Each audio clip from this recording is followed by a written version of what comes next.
This morning, it was -13. And my mustache was frozen. So that's pretty cold. Hey guys, Reese Field with Catch Circle here. And today, we're going to talk about trap drags. Yep, you got it. Now, why would you use trap drags? Okay, I got a couple reasons. Well, number one, the staking problem. So, why use trap drags when you can just use rebar stakes? You know, you got your single stakes, you got your double cross stakes, you have your disposable earth anchors. Well, here's the problem. Where I'm from in the Midwest, about 3/4 of my trapping season, it's just entirely frigid, okay? The earth, it is like a brick.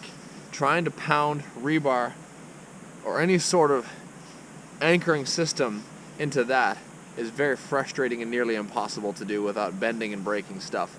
Like this video up here will show a few years back, I tried that. It didn't work out well for me. With this, you don't need to stake, okay?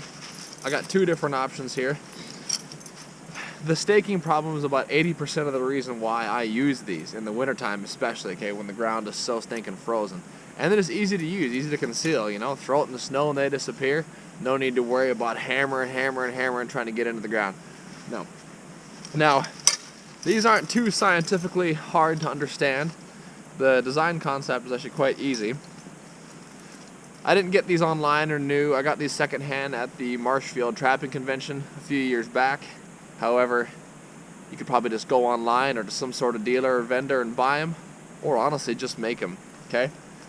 Now, the other 20%, the other reason why I use these is also, it's a big factor, it's a big benefit, but if you're like me and you trap on public land, for say, okay? Public land trapping, and your work schedules may be a bit weird. Maybe you can't make it out here till a little later in the afternoon, you know, to do your 24-hour checks. Well, since it's public land, I'm about 10 or 15 minute walk in from the road, the public road. It allows the animal to run away off in the bush, off in the woods, and conceal himself a little bit, hide a little bit, because that's what they're good at. That's what they do. That's what animals do. They'll run and hide. And the Karen walking her dog by here wouldn't even know what's going on. Wouldn't even know there's anything here. It's ingrained in an animal's instincts and their DNA, you know, flight or fight, right? So when they have the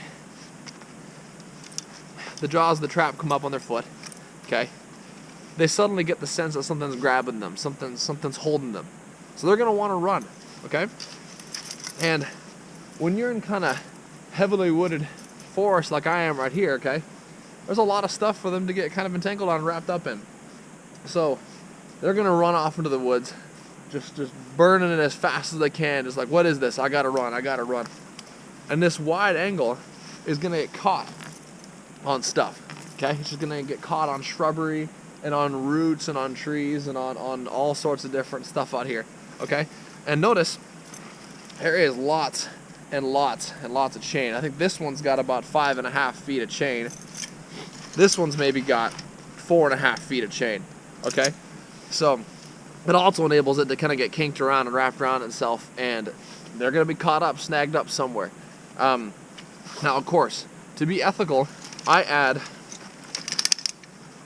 as many swivels as I can. I don't know if you can see that, but there's a few swivels on there, okay? That enables full movement, okay?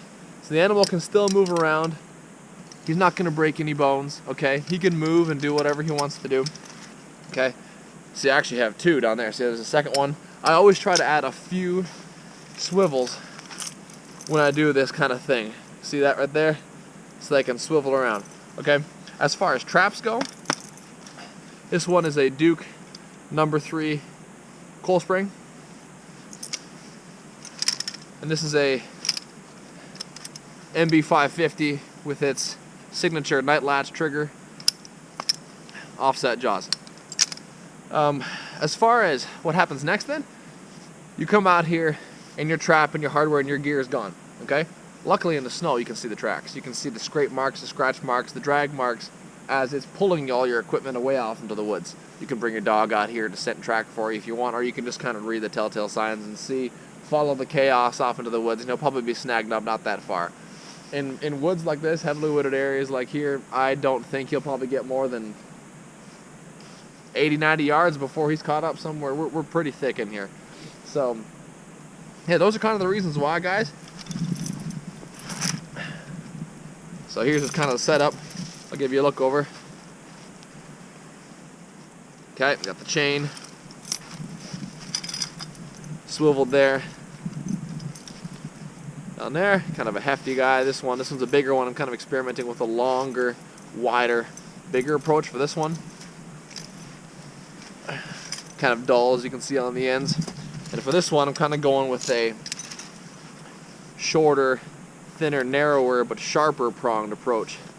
So it'll actually get caught a little bit sooner on stuff. Alright, notice I'm wearing my gloves that I only ever use when I'm touching hardware so that I don't leave scent. And let's go set them up. I'll show you how we do that next. Use my handy dandy kneeling pad that I'll just kneel on here. Right about there. Okay. Now, I'm going to start digging right here. We're going to use this branch as a backstop here because it's kind of sticking out of the snow. So we're just going to kind of dig backwards like something was kind of scratching around in here. Okay. Now, in some spots with the drift, where the wind is kind of drifting, like we easy got, before the ground actually, I don't know, 13, 14, 15 inches of snow. So we're not going to go all the way down to the ground, because that would look real unnatural, but we're just going to kind of make a bed here. We're going to kind of make a hole back in there.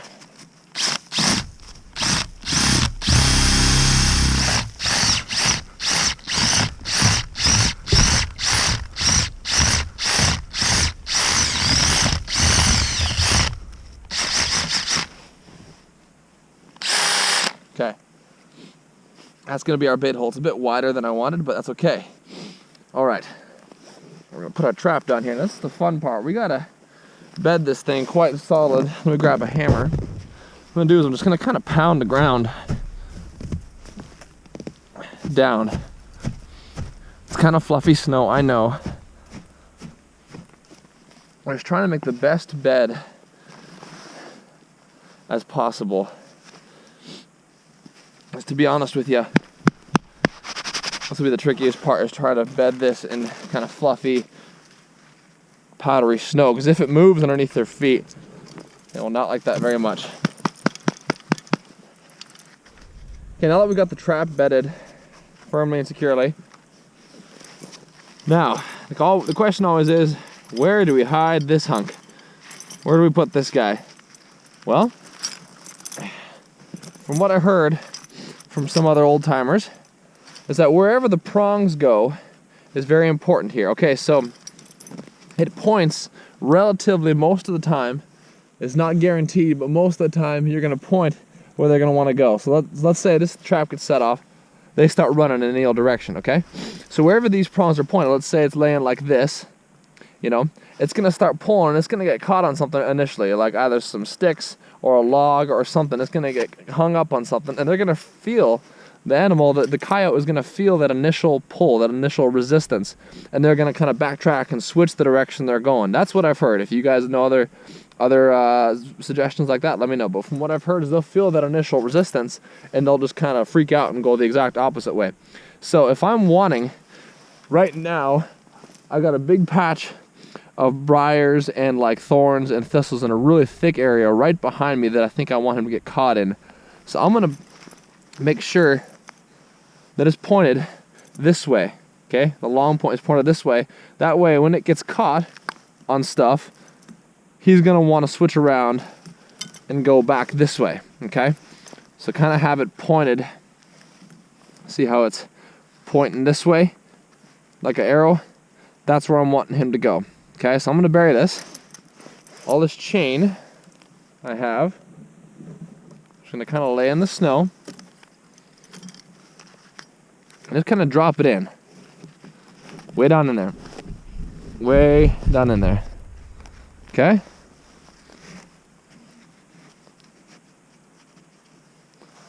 Take my broom and kind of brush over top.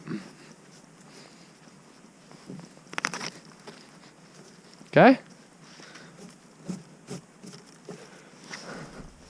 Just like that.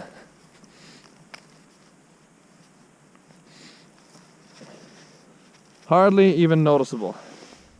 Now, as far as how to cover the trap up, same kind of deal. Take my broom. I'm just gonna kind of throw some snow. That's the cool thing, is that there's just so much snow.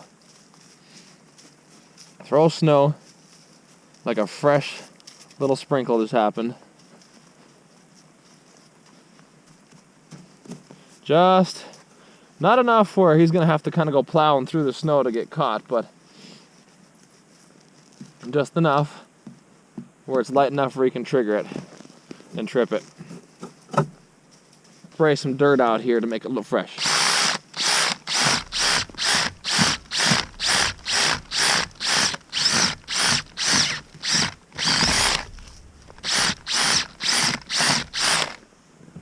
Now the cool thing about using bait in the wintertime is, one, in my opinion, I think it works a whole lot better because, well, the scent travels further. We know that. And number two, there's less food to go around. Food is more scarce. The coyotes are working harder trying to find food. Okay? So this is gonna stand out. It's gonna smell like some sort of a food cache, something died here, okay, something reeks over here, and that's gonna bring in a lot of attention because it's cold, they're hungry, and they're wandering around, stalking around trying to find stuff, okay? So, as far as bait goes, I'm gonna switch my gloves here. As far as bait goes, we got sheep's wool, Cavin's Minnesota brand predator bait, and Mark June's Lures canine candy. Now we're gonna use all of it. So, let's try it out here. Okay, we got ourselves a good glob of sheep's wool. Now, we'll open up this stuff. Handy dandy stick. Yum. Okay, we're gonna just jam that down in there. Get it down in there. Way down in there. A little bit of this kind here. Just kind of for curiousness. Paste some up on here. Underside of this log. Back side of the hole. Maybe I will dribble just a little bit. Back side of the hole. There. Like that. Just to kind of get them curious. And that's honestly about it for bait and lure. Another thing too is using these flags. Just little cheap like surveyor's flags. About maybe 15 feet away from the hole, because coyotes and predators are visual creatures. They see something flapping in the wind. That'll get them curious, that'll get them coming and kind of call them over here.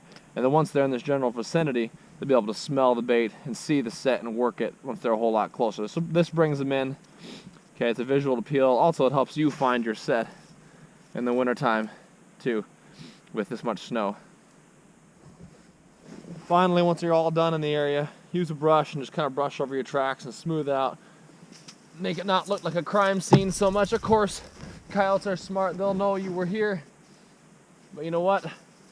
Make it a whole lot less frightening to them. Blend it in, kind of get rid of your footprints. Cover where you were.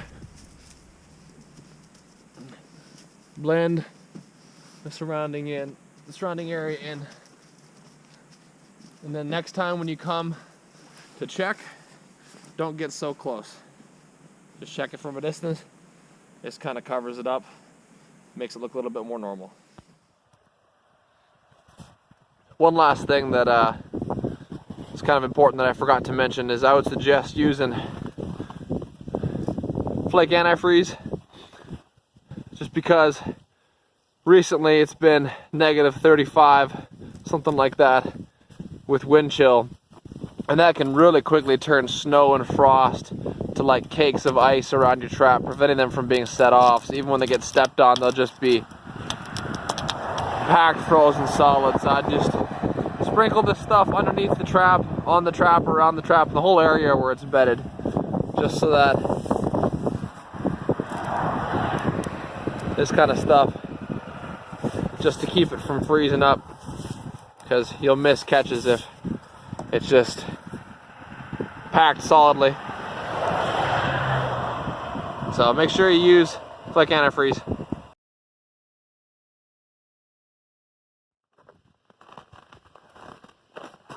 Alright guys, so I do apologize for a bit of a letdown and a little bit of a disappointment today.